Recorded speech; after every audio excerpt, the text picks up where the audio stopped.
I think Rigathi will forever continue to be a huge thorn to William Ruto's bosom, because he's constantly churning out more and more bad news for the CIC. And this is even while in America. Let me just walk you through some of the things Rigathi has been saying within the past 24 hours. Number one, Rigathi has allegedly handed over evidence to the US government of Ruto's involvement in genocide within the Republic of Sudan. Here's the tip. AKA Kasongo, please, the Americans want to have an investigation to unearth your business dealings with Hemeti of RSF in Sudan, where you are doing gold business and in reciprocity supplying arms to the terrorist group to kill women and children in Sudan. You cannot run away with it because we have the evidence. I was your deputy when those meetings took place. I have all the details, and we are giving those details to the Americans. And we are right here in America.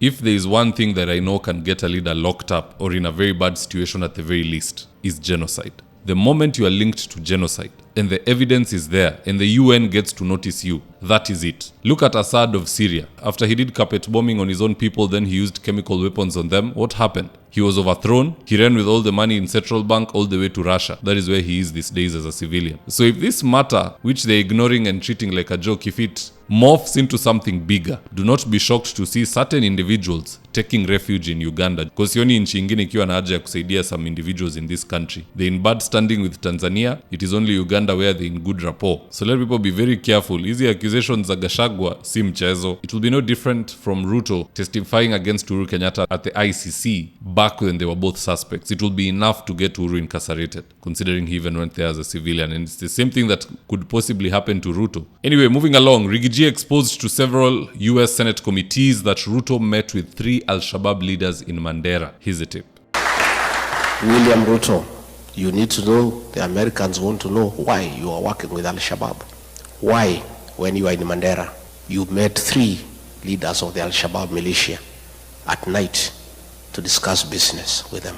They want to know. To be honest, if it's true, then we are having what we call pathetic leadership. Since when do we negotiate with terrorists? All we have to do is send a combat unit to wipe them out. Si kila kitu ni mambo ya kupiga deal. What's wrong with these guys? I mean, mambo ya empowerment ndo tumepeleka huko. We're even now doing empowerment with Al-Shabaab because there's no way they will do a meeting without exchanging funds. Al-Shabaab will always want money, and probably the president wants hostages ambao walichukuliwa. Trade hostages for hostages, that is normal. But don't trade money for hostages. Hatujalipa ushuru ili Al-Shabaab wapewe kitu kidogo warudi kutupiga nayo. And one can tell us it's because of the 5 chiefs who were abducted not too long ago. Because hii mambo ya Mandera tunaisikia juzi, so it is very recent. Those 5 chiefs who were abducted, that is a little over a year ago. So that is something the president must answer. If we had responsible media, when they see him, they should be asking those questions. Lakini wengine ni kama wanaingiza baridi, they go ask him about Shah and other things when the critical issues of the day pia zinaachwa zilale kando. Now, when you put all these illegalities together, as Rigathi Gachagua has done, he's trying to use it as a precursor to get sanctions imposed on Ruto, not Kenya, but Ruto himself. Here's a tip.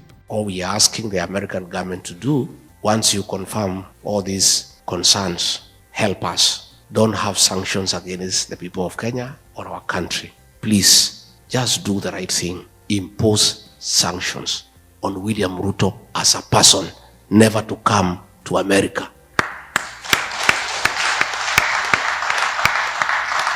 And it might just happen, folks. Senator Rich of the Foreign Relations Committee has already highlighted us. Ametutaja pale, not once, not twice. Senator Rich is a good friend of Marco Rubio, the Secretary of Foreign Affairs in America, who happens to serve under Donald Trump, a racist who doesn't like watu wa ngozi nyeusi. In fact, he hates Obama, akigundua it is the same country which Obama originates from that is meeting with terrorists, rais anafanya deal na sijui RSF. He will quickly give us a travel ban. Na hiyo ni mbaya because we have our brothers and sisters who are hustling out there. There are those who will be joining them anytime soon. We don't want them to be frustrated when they are getting a visa or when they are there waanze kuwa deported. We don't want that. And this is all because of poor leadership. We don't even have a foreign relations strategy. Mara tuko America, tunafanywa non-NATO ally, mara tuko China, tunasema we are part of the new world order. The same leader. It's so sad, but let's hope that sanctions will be imposed on an individual and not the country, as Gachagua has suggested. Anywho, having said that, guys, if you're here for the first time, please go on and hit the subscribe button. And if you're watching for a different platform, just head on over to YouTube, search for David Wafula, hit the subscribe button. You're going to be getting a ton of content of this nature. If politics is something you're passionate about, this is definitely the one channel that you really need to subscribe to. Alright guys, adios.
Thank you for choosing David Wafula as your primary news platform.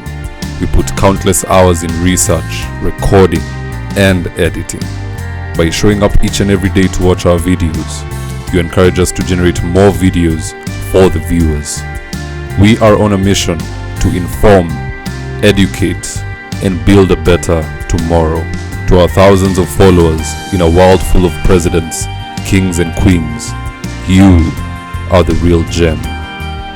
Adios.